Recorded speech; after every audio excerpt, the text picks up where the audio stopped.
Tompo mba hainao ny vavakay, hainao ny manova zavatra, anananao ny fahefana amizao rehetra izao, mahatonga anay iankoka aminao. Toa milifandrafy zahay,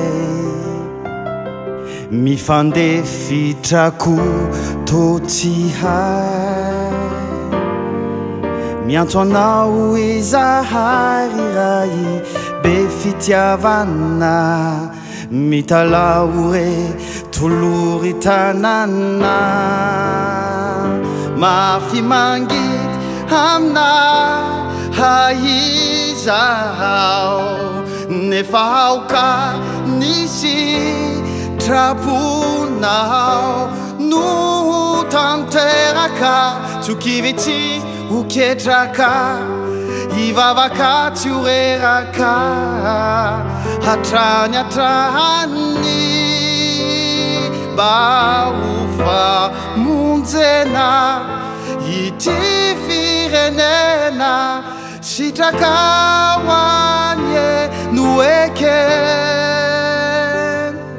apahendrena hoany firenena.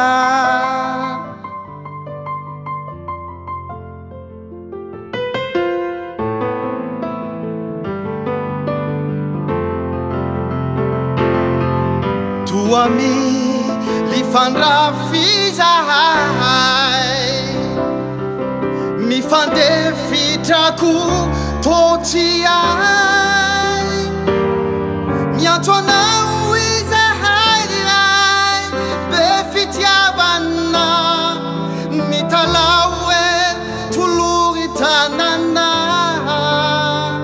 mafy mangidy amina haizao, nefa aoka nisy traponao, no tanteraka tsokivitsy uketraka, ivavaka tsy oreraka, hatrany hatrany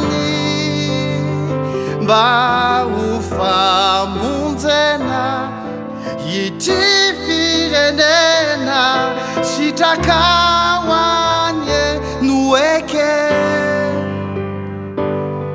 apahendrena hoany firenena.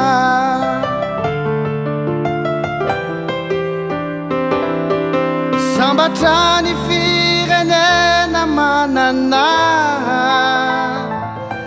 hanananao upitarika tatano izahay,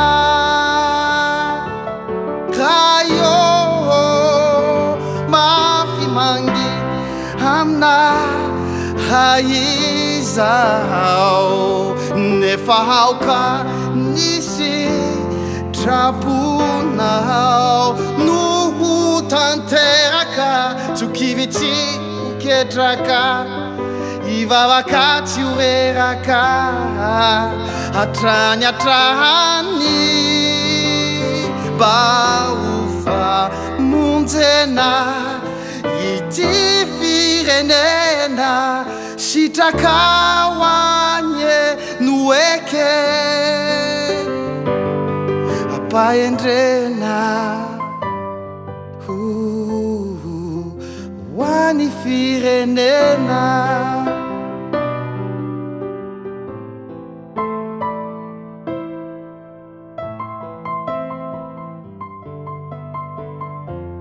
Amen.